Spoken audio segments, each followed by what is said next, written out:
A Organização Mundial da Saúde pediu que os países aguardem até o fim do mês de setembro para começar a aplicar a terceira dose da vacina contra a Covid. Então, a ideia é a seguinte, é permitir que pelo menos 10% da população mundial, ou 10% da população de cada país, seja vacinada. De acordo com a OMS, mais de 80% das vacinas foram destinadas aos países de renda alta e com média alta nessa renda. Aqui no Brasil, a nossa agência reguladora, a Anvisa, recomendou que seja aplicada a terceira dose da Coronavac em idosos e pacientes com sistema imunológico comprometido. Essa é uma recomendação da Anvisa, mas o Ministério da Saúde ainda não definiu uma data para isso, disse inclusive que iria aguardar os estudos, as análises científicas, para ver o quão viável é aplicar essa terceira dose. Pois bem, para comentar esse assunto, a gente conversa agora ao vivo com a doutora Mariângela Simão, vice-diretora-geral da área de medicamentos, vacinas e produtos farmacêuticos da OMS. Primeiro, doutora, bem-vinda sempre, viu? Muito bom ter a senhora aqui conosco. Bom dia, Elisa. Bom dia a todos, todas. Bom, quando a gente discute vacina, acesso à vacina, a gente está falando de uma discussão econômica, porque quem não tem condição não vai ter vacina. E aí os países ricos vão ter vacina. E se a gente fala de uma pandemia mundial, em que é necessário que uma parte do planeta esteja vacinada, a gente nunca vai chegar ao fim com essa doença, não é, doutora? Já que os mais pobres não têm vacina. Acho que você está colocando o ponto crucial dessa pandemia, em que nós buscamos evitar que a concentração da vacinação no hemisfério norte, principalmente nos países de renda mais alta, acontecesse, e por isso que a OMS, ano passado, já organizou com os parceiros, o Brasil à parte, aquele consórcio global que é o COVAX Facility, e que foi restringido pela quantidade de acordos bilaterais que os países ricos fizeram com laboratórios e que priorizaram a entrega de vacinas, Então, a gente tem muito claro, a OMS tem falado isso com enorme frequência, Elisa, e a gente está vendo agora com a variante Delta, por exemplo, Se você não tiver uma maior cobertura vacinal em todos os países do mundo, não adianta você estar com 50%, 60% da sua população vacinada. É claro que adianta porque diminui a hospitalização, mas não, você ainda vai ter surtos porque as variantes estão aí, você tem agora a variante Delta na imensa maioria dos países, já é mais transmissível e tudo mais. Então é uma questão de interesse individual de cada país, de que todos os países subam a sua cobertura vacinal, e é um interesse moral, ético e de saúde pública, Porque você não vai conseguir, nenhum país vai conseguir controlar essa fase aguda dessa pandemia se a gente não tiver a maior cobertura vacinal em todos os países. Doutora Mariângela, bom dia, sempre bom tê-la aqui. O doutor Tedros Adhanom chegou a falar algumas frases emblemáticas, uma delas, se um país não está seguro, ninguém está seguro, o mundo não está seguro. Depois fez apelo sobre essa desigualdade, chegou a falar de chamar de vergonhosa, falou que estávamos vivendo um apartheid de vacinas, a OMS falou isso. Eu lhe pergunto, todos esses apelos surtiram algum efeito? Alguma coisa se modificou? Porque a gente vê uma situação de vacinas, 80% das doses indo para os países ricos. Qual é a nossa atual situação nesse momento?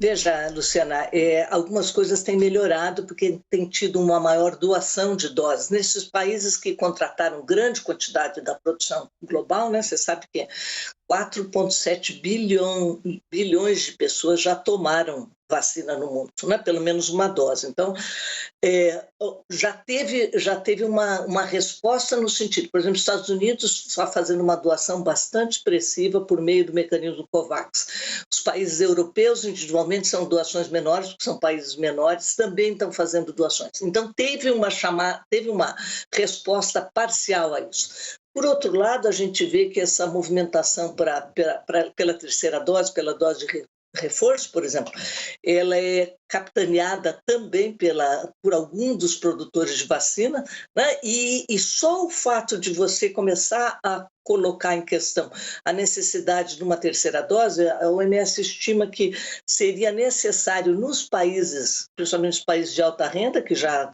tem uma cobertura melhor com segunda dose, e teria um desvio, assim, entre aspas, de cerca de 1 bilhão de vacinas para suprir essa demanda, né?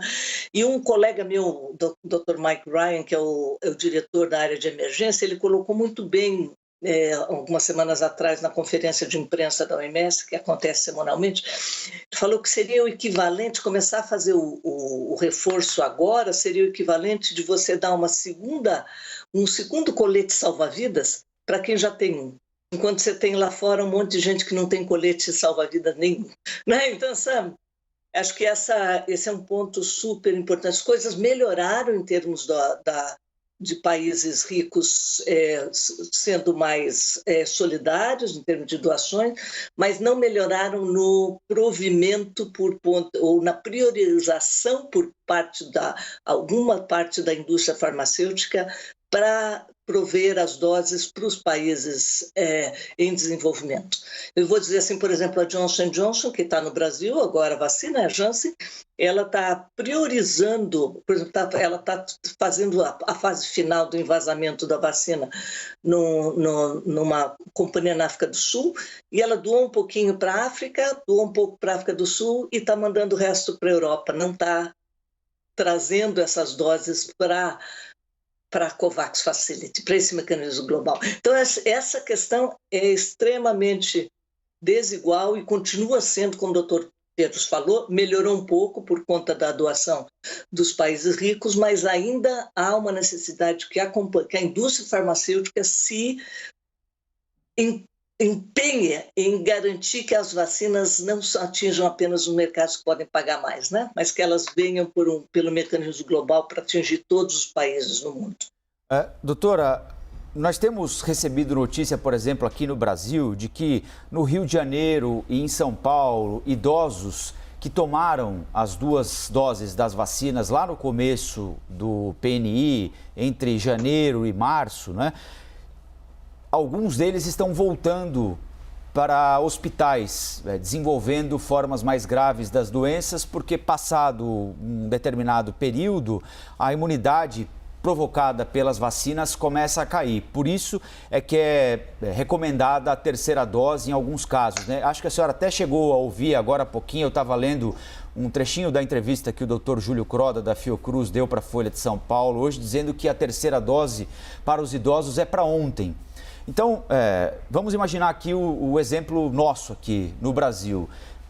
Quando nós notamos que os idosos que tomaram as 2 doses da vacina lá no começo do PNI começam a voltar para as UTIs e estão mais suscetíveis do que estavam à forma mais grave da doença, o que é que a gente deve fazer?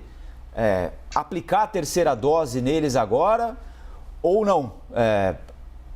Pensar dessa outra forma também, como a senhora lembra, que é muito justa também, de repente fazer uma doação de doses para um país vizinho aqui, o Paraguai, a Bolívia, o Peru, que tem uma taxa de mortalidade incrivelmente mais alta do que a nossa ainda, países que são vizinhos e mais pobres do que o Brasil, com menos acesso a vacinas. É uma escolha difícil, né?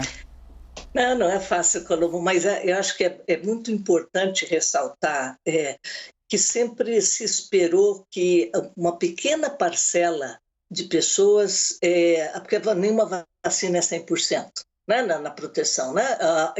As 2 doses de vacina, das vacinas que estão no mercado hoje, elas são suficientes para proteger uma larga parte da população que tomou as 2 doses de doença mais grave. O que não tem consenso ainda, tem consenso, por exemplo, que as pessoas que são imunossuprimidas, eu estou falando, por exemplo, dos pacientes transplantados, né?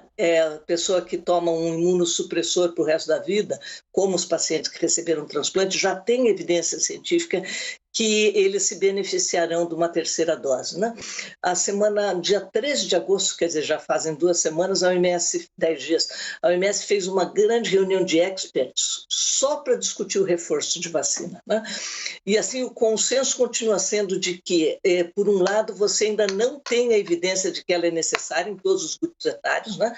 E maiores estudos com os mais idosos, não é só qualquer idoso, não é, né? Idoso é a partir de 60 anos, 65 anos, mas os dados que eu tenho visto do Brasil tá mostrando algum aumento na frequência de doença grave em pessoas acima de 80 anos.